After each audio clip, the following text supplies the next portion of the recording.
Thank you so much for being here. This is the Go Show, celebrating all things outdoors in this beautiful outdoor playground of a world that we live in. You can always find us on all the social media sites, including the one you're streaming on right now, as we stream every single day live at 11 a.m. So I appreciate you being here. Really do. Yeah. And the podcast available wherever you get your podcast.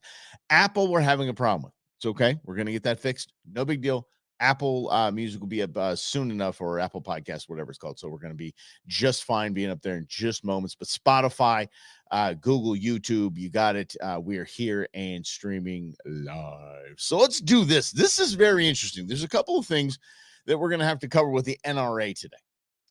And I'm going to cover my opinion of the NRA later. Don't worry about it. We'll get to that. And I'm sure everybody said, Wayne LaPierre, torches and pitchforks. Just settle down. We need to talk about this. The reason why I bring up the NRA today is because they're in front of the Supreme Court yesterday. This is a very big deal. This is a very, very big case. And wait till you hear who is representing the NRA. Strange bedfellows, I tell you. It's very, very interesting. But I want to back up because I think this is an important topic to discuss. It's an important conversation for all of us to have. And the reason why it's important, the reason why at least I think it's important, is that shooting sports are a big part of our outdoor world. So this is a show about the outdoors. We can't just don't talk about guns. No, we have honest conversations and we talk like grown-ups here. We rarely, and I mean rarely bring up politics in this show. This is not a political show, but we are going to have to talk about the certain legislation. We'll have to talk about the State of the Union, which we'll talk about today. We're going to just kind of jump back and talk about that because the NRA was mentioned a couple of times in the State of the Union. So we're going to jump on that and talk about that as well. Okay. So that's where we're going to go. And so let's jump right in this here.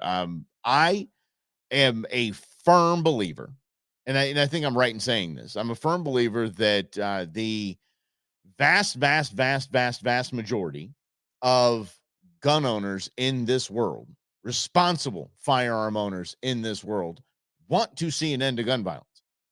We don't want gun violence. No one does. No one wants mass shootings. No one wants a kid to get shot. No one wants any of this noise. No one.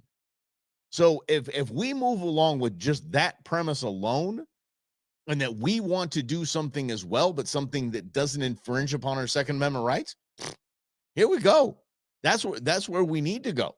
The screaming and the hollering and the torches and pitchforks and all that just needs to go away. It needs to stop, and real solutions need to be brought forward. So I'm going to go back to the State of the Union. State of the Union was the standard speech. It was the standard play, and it was anti-everything gun. It was, let's see, was it bam? I'm demanding that they ban assault weapons. Let's pause there. No such thing as an assault weapon. There's a firearm, and the firearm is just a firearm. I have several of them. They're all firearms because they have not been used in any type of assault. So it is essentially just a firearm. I have firearms. My firearms are my safe. My firearms, it takes me, a very unstable person, to actually use my firearms for assault. So there's no such thing as an assault weapon. But what they are speaking of when they say assault weapon is AR-15s, AKs, the scary looking firearms, the long guns, the modern sporting rifle, which is the most popular firearms in the world. Call for an immediate ban on those. Okay. What else did you call for an immediate ban on? High capacity magazines. And God bless them for at least getting the word magazine correct, at least the speechwriters. Magazines correct and not calling it a clip. High capacity magazines. That means any magazine can hold over 10 rounds. That's usually where they go. They think if it can only hold 10 rounds, then that firearm will not be used for nefarious purposes. But if it has 11 in it, I tell you, there's a high capacity assault magazines apparently calling for a ban. And then the call for a universal background checks. Let's pause there as well. Universal background checks, by a show of hands, who knows what a universal background check is? Who knows what is entailed in a universal background check? What do they mean when they say universal background checks? I think if you line up 10 people in front of you, you're going to get 10 different versions and 10 different answers on what universal background check means. And it is important to note that when if somebody says, yes, universal background checks are a good idea, the follow-up question is good. What does that mean? And good, who's going to write the legislation? We need to focus on mental health. Okay. Who's going to decide what mental health is? Who's going to decide what healthy is? Who's going to decide what unhealthy is? Politicians, right? So you already know with Congress sitting at about a 13% approval rating, you're going to trust them with any of these decisions on defining what a universal background check is, right? In defining what concealed carry should be and shouldn't be, universal carry. You can trust them in these decisions. What mental health is, I'm not trusting them. I'm trusting them at all. So that's a big, I demand that this happens. And I took on the NRA.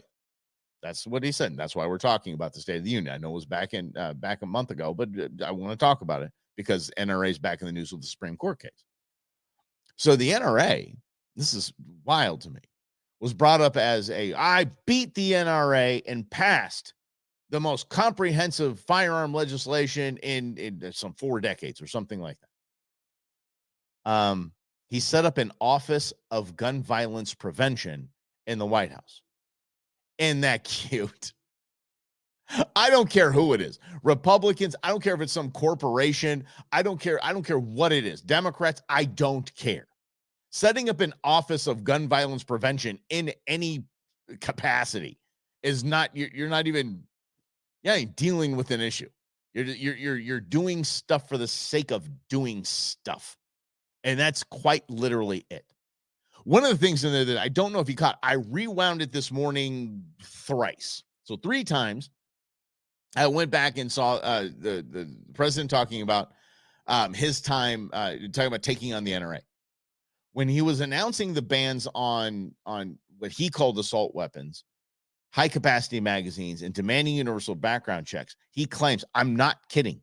I had to rewind it because I thought, okay, this is a deep fake. I'm going to go in. I actually went to the actual site of the State of the Union from the White House, their YouTube channel, and went to that part, and I isolated it. And he did say that he taught the Second Amendment for 12 years.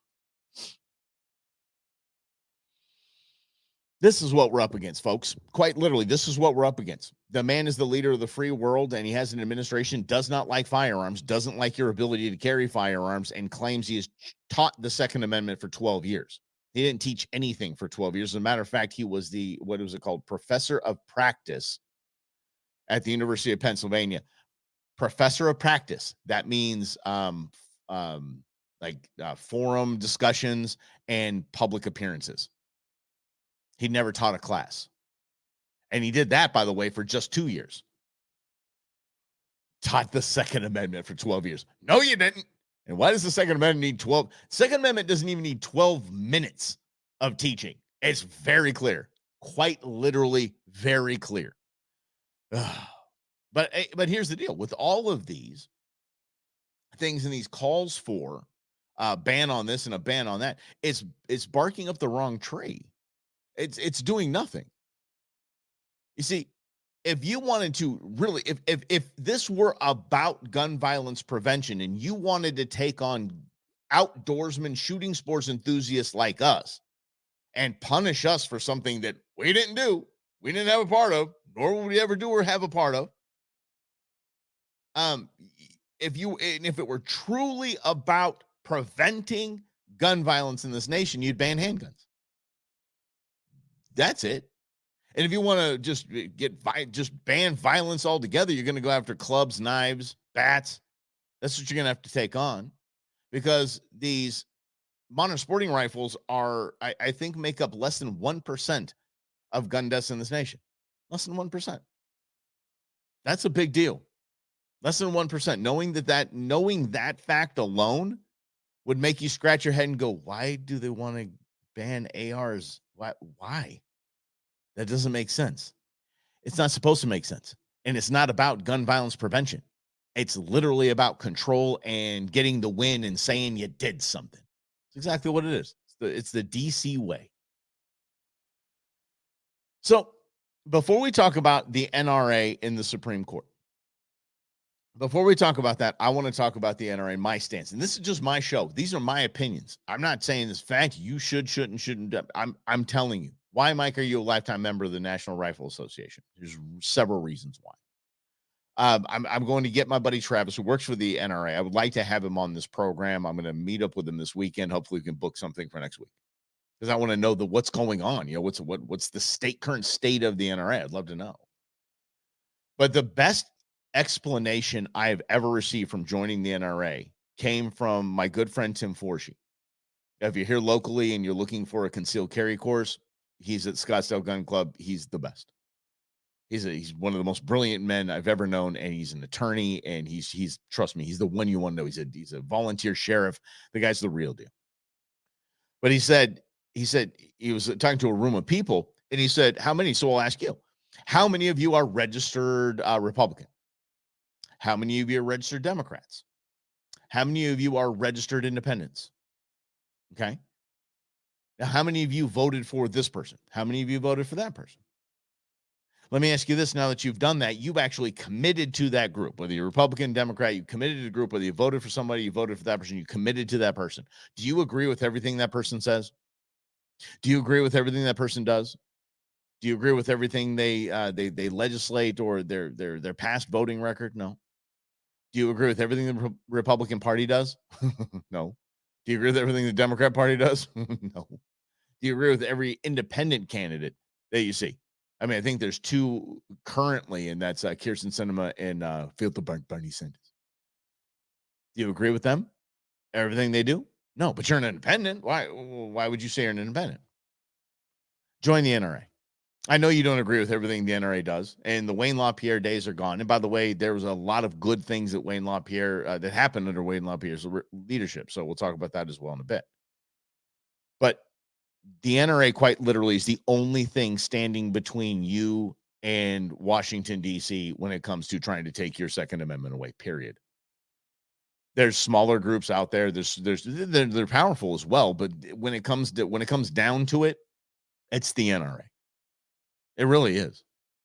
And I know I'm probably ruffling some feathers here, but hey, support this organization that is the last line of defense for somebody coming knocking on your door and saying, you have 3 ARs that you've purchased in the last 7 years. We'd like those, please. They're the defense against that. Mike, that would never happen. Like, come on, Mike. Mike, come on. That would never happen. Okay. Let's get to the Supreme Court case. The Supreme Court is, and again, this is not a political show. We are talking about your right to bear arms. We're talking about your involvement in the shooting sports, the outdoor world, and hunting. That's what we're talking about. This is very important, huge. And what's going on right now with the Supreme Court and the NRA is huge. So much so. I can't wait to read this to you. I'm so excited to read this to you. You're going to be blown away by the organization that's representing the National Rifle Association. I hope you're ready for this. The ACLU, the American Civil Liberties Union, and rightfully so. Isn't this mind-blowing? The ACLU, and there had to have been an entire, maybe even a listening session after this was announced. Okay, all the ACLU offices, like, okay, I want everyone to understand, you know how we feel. We know how you feel. We're going to represent the NRA. We have to. The ACLU, their biggest push, and yes, a bunch of stuff that, again, we're not political here, a bunch of stuff that at least I can say very openly I don't agree with. But one thing they will defend, and they will defend ardently, it doesn't matter what it is, they will defend the Constitution. They will defend primarily the First Amendment. The right of free speech is huge to the ACLU. That's the one, that's their pillar. That's the one, that's their foundation. That's the one they stand on. So there's a case brought to the Supreme Court by the ACLU going after the state of New York and saying they violated the First Amendment rights of the National Rifle Association. And this is fantastic. because obviously I don't have to, I don't have to really tell you, but you do understand this, that the ACLU hates them some guns. The ACLU hates them most everything conservative thought. The ACLU hates them any hunting, sports, and all of that. Hunting, shooting, they're just not a fan. So I'm actually on the ACLU website right now. And the headline is, why is the ACLU representing the NRA before the United States Supreme Court? Because, ready for this? And I agree with them on this. The ACLU has always stood for free speech, no matter the speaker. So I'm going to read it because it's actually pretty funny. The defense and protection of free speech and I'm going to put my glasses on and expression span many forms of issues at the ACLU. In this last year alone, it has included efforts to actively oppose book bans, represent educators fighting classroom censorship aimed at suppressing important race. They want to make sure in the very first paragraph of this answer to why they're representing the NRA. Look at all the other things we did. No. We did a lot of other things. While the faces of the free speech movement continue to change, the significance of defending free speech remains unchanged. This work lies at the heart of the ACLU's core principles and values. Yesterday, Supreme Court and ACLU argued before the Supreme Court in another free speech case of significance. In this case, the ACLU represented the NRA against government overreach and censorship. Some may have wondered why the ACLU was representing the NRA, since the ACLU clearly opposes the NRA on gun control and the role of firearms in society. Again, strange bedfellows, right? The NRA is on the side of the Constitution, period. The ACLU, when they say things like the role of firearms in society, very anti-Second Amendment. In fact, this is from the ACLU website. In fact, we hate essentially many of the group's goals, strategies, and tactics. So the reality that we have joined forces, notwithstanding those disagreements, reflects the importance of the First Amendment principles at stake in this case. I applaud the ACLU for doing what's right here. I really do. And I think that it's a testament to their values, whether you believe in what they believe in or not. It is a huge, it's a huge thing. This is big. Here's what the case is about. This is what the NRA case is about. And it's interesting to me that it even had to get this far. But when you hear things, or when you hear, at least when I hear, come on, they're not gonna do anything like that. They're not gonna come take your guns. They're not gonna have you register your firearms. They're not gonna chisel away at the Second Amendment. Yeah, they are. And they're playing a long game. So I want to explain to you what is at stake here. All right. Because there's two First Amendment cases going on in front of the Supreme Court right now, and they're both gigantic. This one is the NRA versus VULO, or National Rifle Association versus VULO. And this is, I'm reading from a website called Vox. Vox hates everything conservative, everything hunting, everything fishing, everything firearms. They cannot stand it, but they have to. Actually, this article is titled, "The NRA has a case before the Supreme Court that it absolutely should win." Yes. All right. Here's what's that case. The NRA and New York's top financial regulator brought a legitimate enforcement action against 3 insurance companies that did business with the NRA. And these companies agreed to pay a $13 million fine. But then, while completely benign enforcement action was underway, the same regulator issued guidance to all insurers who do business in the state, warning them to continue evaluating and managing their risks, including reputational risks that may arise from their dealings with the NRA or similar gun promotion organizations. Yeah, the official state regulator, the government, giving these regulators guidance, including reputational risks, is a clear violation of the First Amendment. Period. The government can't do that. The government cannot threaten institutions that do business with a certain group. They can't. The government can't really communicate as it's doing here with private companies. So, in another case, by the way, this is Supreme Court too, was Murphy versus Missouri. That's can the government force or coerce or threaten social media companies to ban certain people or certain posts? No. A million times, no. That is a clear violation of the First Amendment. But and there's a reason, and I'm telling you, there's a real reason why I bring this up. Again, shooting sports are huge in our world. Hunting with firearms, huge in our world. So we can't sit around and think the government won't do this. Do you remember Operation Choke Point?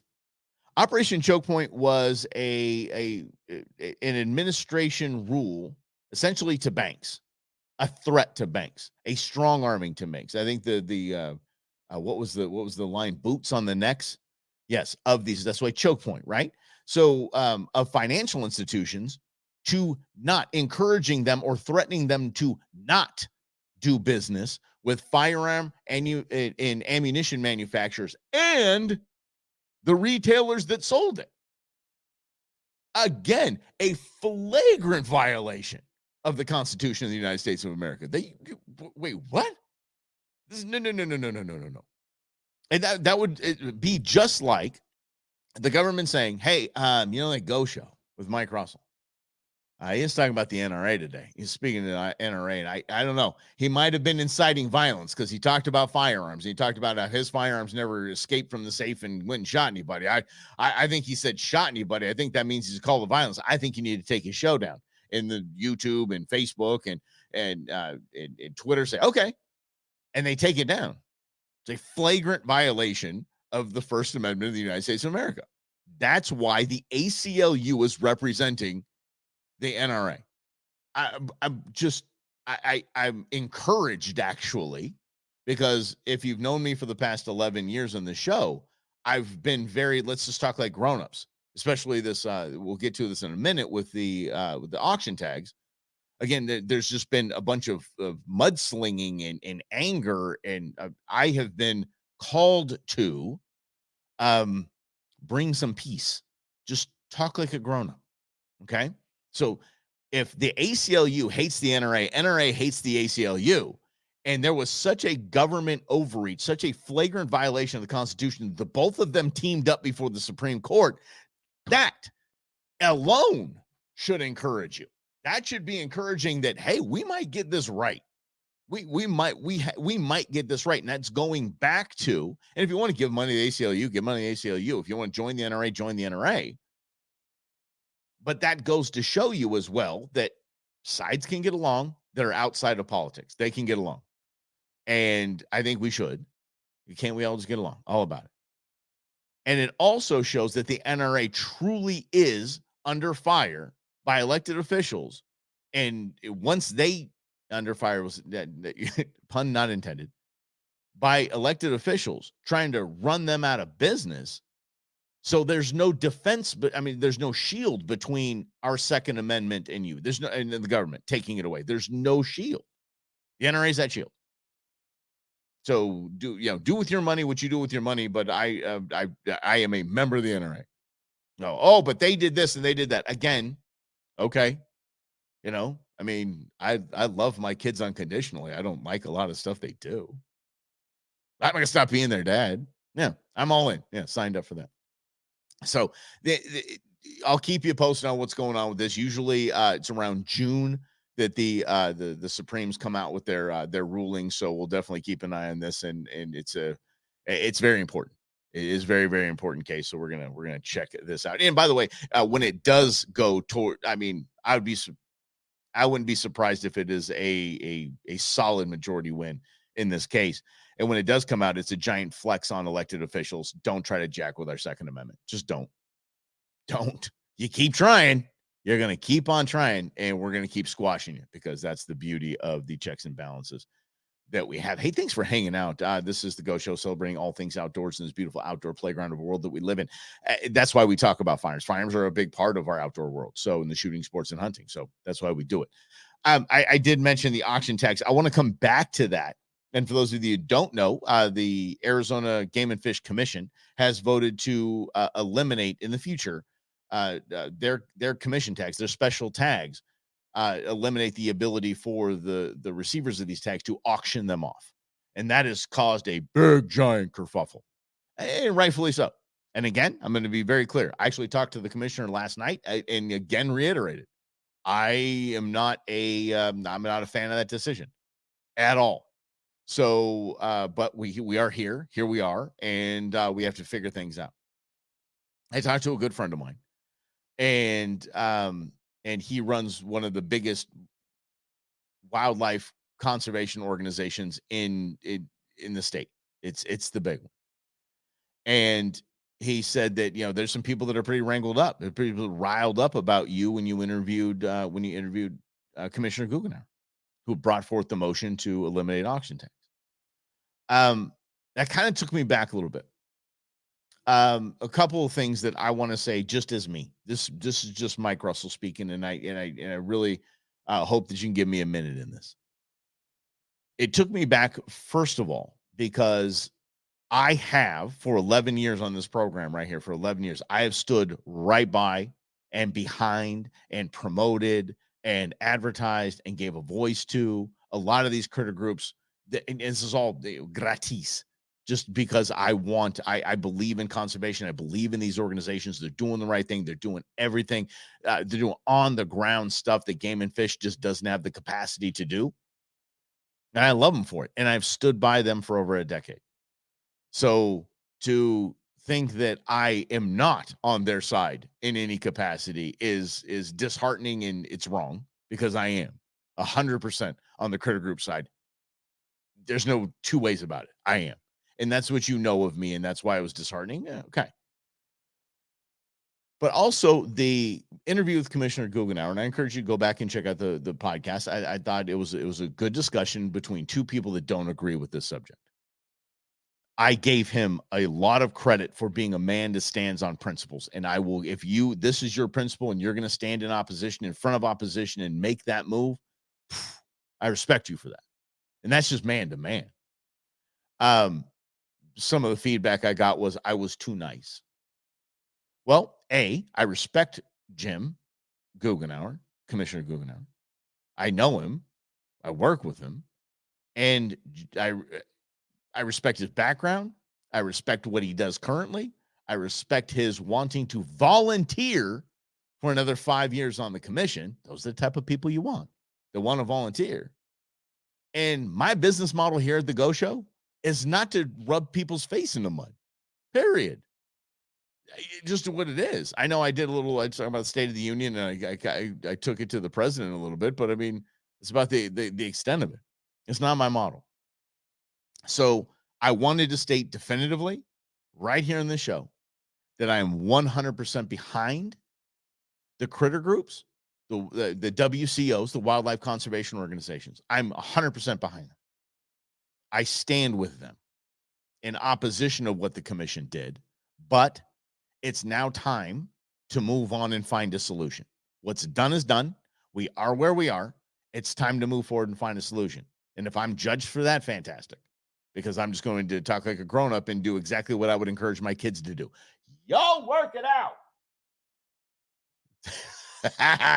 Y'all work it out. Everything's going to be fine. We're going to get through this. We're going to get past it. Everything's going to be good, and we're gonna survive this. And I think it's a good thing that we can talk like grown-ups, and we hopefully can find a way to recoup those funds that were brought to us by big super rich people. Yeah. But that's my stance on it. I stand by you. And by the way, I'll continue my stance. Excuse me. I support the commission in what it does. I don't agree with this commission, the commission's ruling on auction tax. I don't agree with that, but I still 100% support and am always behind the commission in their efforts to make some very difficult decisions, whether we like them or not. So that's where I'm standing. That's not a flip flop teeter totter. That's not walking a fence. That's just me being me. I support everyone who is on the ground in conservation in the WCOs, and I also support the Game and Fish Department and the commission. So we're all one big team. We're all doing the same thing. We're all wearing the same jersey, folks. This is a jersey of conservation because we are the front line of conservation. I want you to understand as well. If you don't know what the Pittman-Robertson model is, the North American model of wildlife conservation and how they work together, one is the tenant of conservation in this nation. The other funds it. That's an excise tax on ammunition and firearms. So again, going back to what we mentioned earlier, if a firearm or style of firearm is banned, do you understand the financial impact that would have on conservation nationwide? It's a good argument to bring up when people are like, we need to ban this. Okay. Do you like nature? Yeah. Because without that, I believe I was working out the math, and somebody's going to slam me on this one. I know it's in the millions of dollars a year. If we cannot sell AR-15s, look at how many are sold per year. You put that 11% excise tax on that on an average price of, maybe it's $800-900. We're talking about millions of dollars that get taken away from conservation if we ban any type of firearm or that type of modern sporting rifle, which is basically the top dog. It is. That's the most popular sporting firearm there is. Get rid of that. Get rid of conservation. And again, we do this every single day. We do this just about 30, 45 minutes. We get together at 11 o'clock. We're going to be talking about the top trending news stories in the outdoors. We're going to talk about some cool tips and tricks, some cool things. Camping season's coming up. We're going to talk a lot about camp cooking. And we'll recap some fun stories and have some great interviews for you here on the Go Show. So I appreciate you hanging out with us every day at 11 o'clock, wherever it is. If you're on YouTube, on Facebook, please go ahead and share it out. If you're on Twitter, go ahead and retweet. We're still calling it that, X or re-X.